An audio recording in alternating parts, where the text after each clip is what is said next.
Hello to all my friends, and welcome to More Studio. In just a few days, Christopher Nolan's new film, The Odyssey, is going to be released in cinemas. And in this video, we are going to go through everything you need to know before watching The Odyssey, so you can enjoy the film even more. We will look at how this world works and who the main players of power are. As always, let us get straight to it. The events of the story being told to us take place, chronologically, 3,200 years ago. At that time, there was no country called Iran, and there was no country on the map called Greece either. But if we want to think in terms of the region around Iran, then to the west of Iran, at the westernmost edge of what is now Turkey, there was a wealthy kingdom, fully independent, called Troy. Troy stood beside the Aegean Sea, and because it lay on the trade route between the Aegean Sea and the Black Sea, it was very rich, and its position was highly strategic. Its most important feature was that on the other side of the Aegean, it had very important neighbors made up of smaller kingdoms. They were not large enough to be called countries and not small enough to be considered cities. They were independent kingdoms in their own right. They had their own independent military forces, but their cultures and languages were very similar to one another. Together, they formed a region that we know today mostly as Greece. And there were many of them, 29 royal regions. The Mycenaeans were considered the strongest among them, and you could say they were almost at the center of it all. They were the richest and they ruled over more people than the others.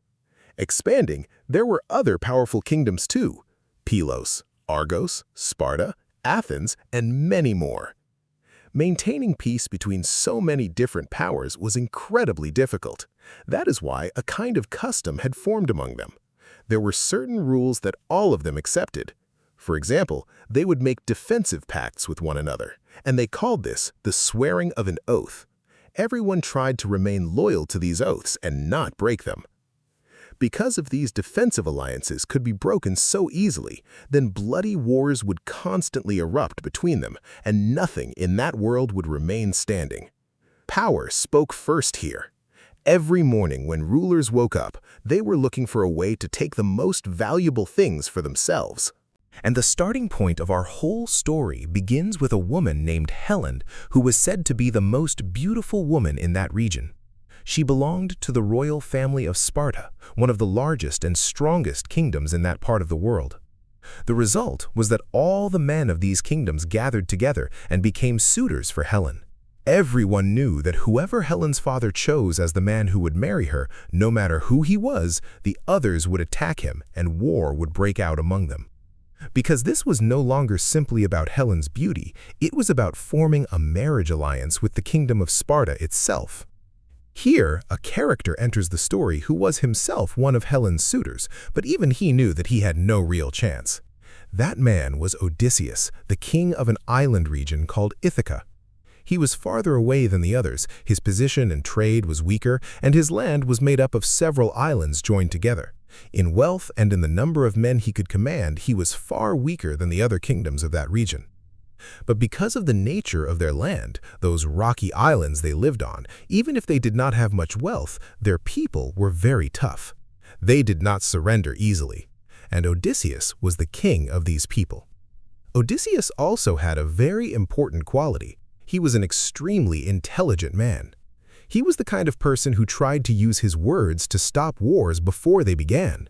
In other words, he had politics. He knew how to use his mind well, which was the opposite of that age when brute strength was the main measure of power.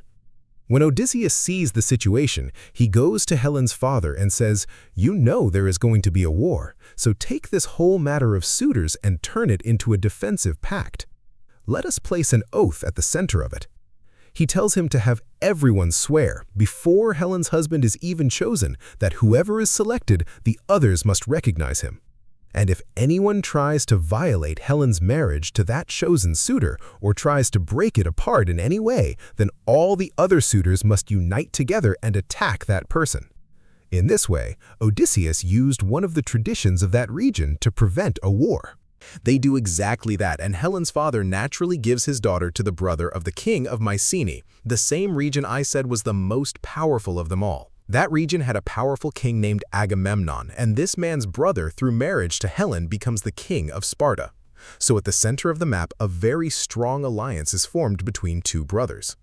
And Agamemnon himself had already married Helen's sister, so these two brothers also become brothers-in-law. Odysseus had not made this suggestion out of pure goodness either. At the same moment he gave this solution to Helen's father, he said, "Now, it is true that I will not marry your daughter. In return, arrange it so that I marry your niece," meaning Helen's cousin, whose name was Penelope. In this way, through his own cleverness, Odysseus manages to marry into a powerful family, but he had no idea what was about to happen and that the defensive pact he himself had laid the foundation for was going to begin a very great war. Sometime later, a feast was held, and the princes of Troy came to the region of Sparta. Helen, who had been married in a political marriage, runs away with the prince of Troy. Of course, it is not clear whether she did this willingly or whether she was abducted. In any case, she goes to Troy. And Helen's husband, the king of Sparta, first asks his brother for help so he can activate that defensive pact, because he himself did not have enough power to gather the entire alliance together. But with his brother's help, he could do it.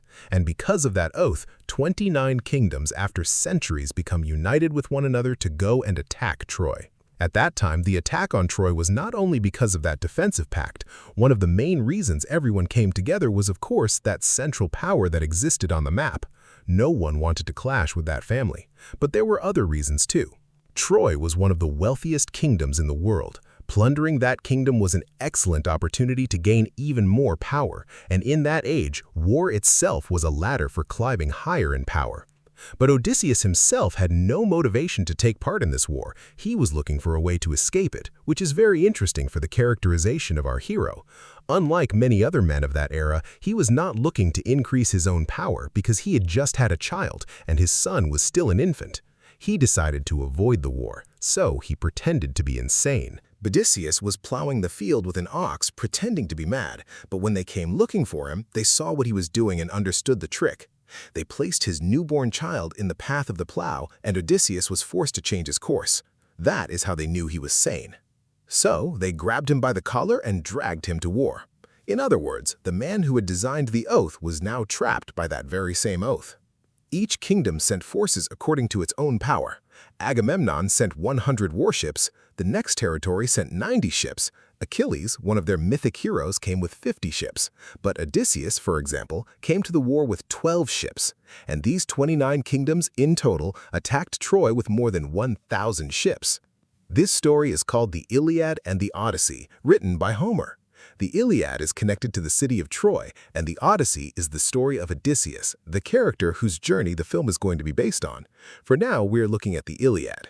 Because Agamemnon had attacked with 100 ships, they chose him as the commander-in-chief of all these forces. Everyone had risen and come because they thought they were attacking a region that would fall with a single military campaign, and that it would not take long. But the walls of Troy made the war drag on, and not for 1 or 2 years, not even 3 years. For 10 years, the war continued behind the walls of Troy.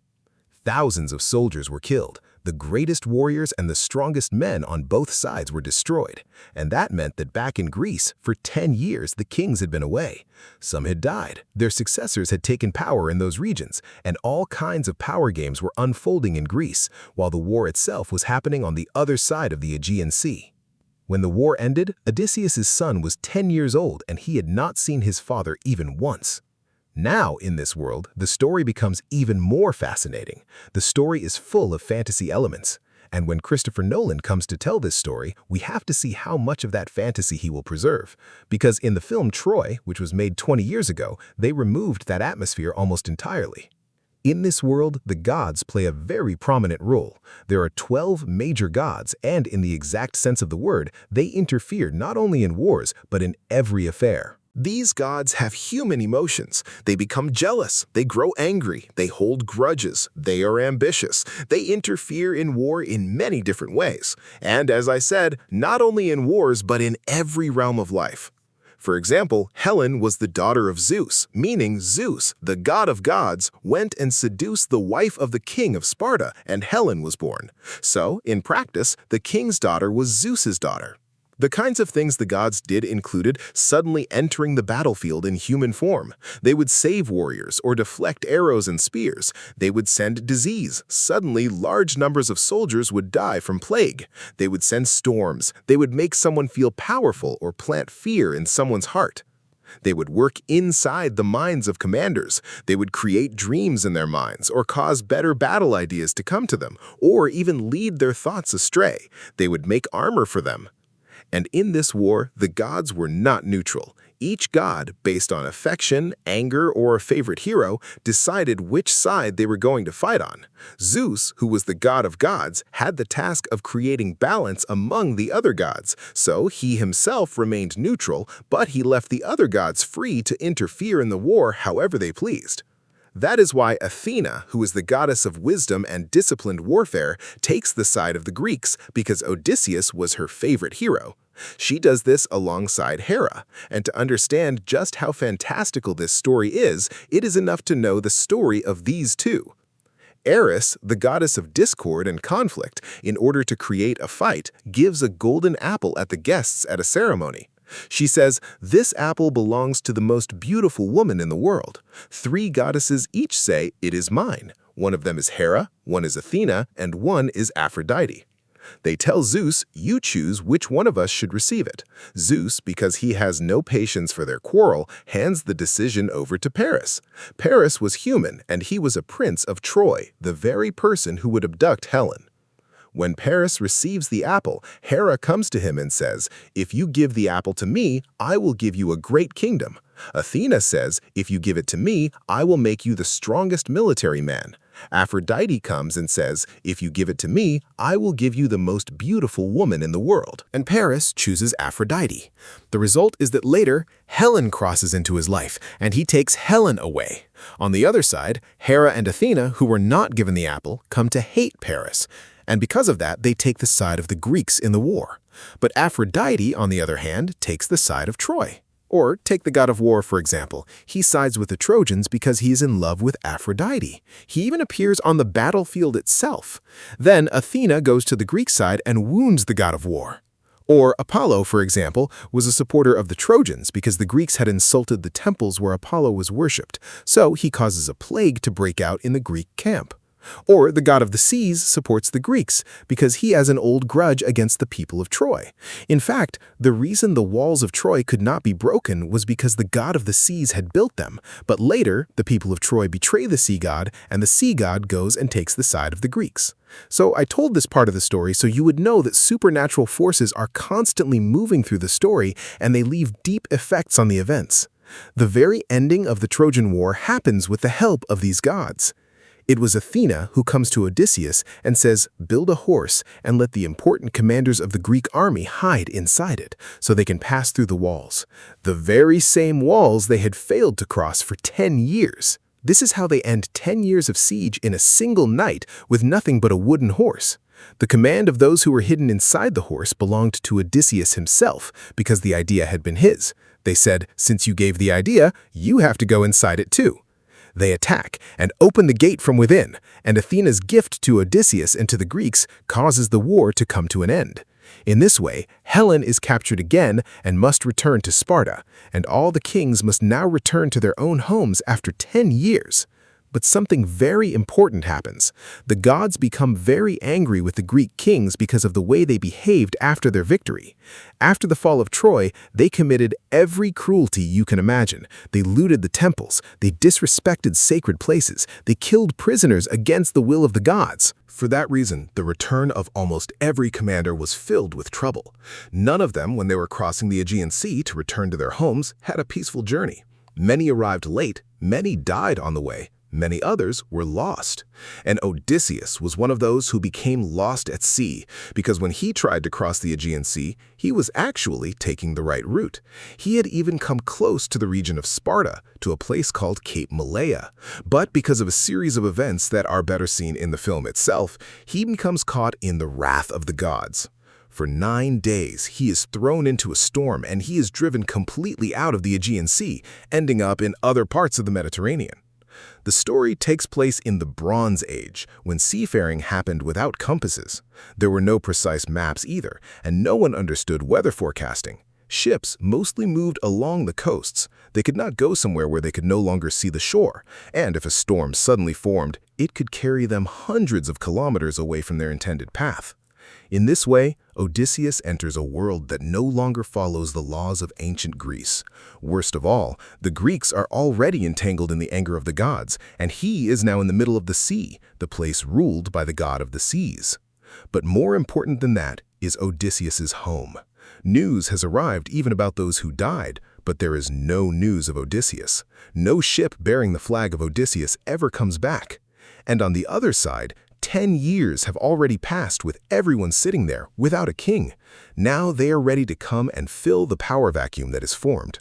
The result is that 18 suitors enter Odysseus's house and say, "You must choose a new king."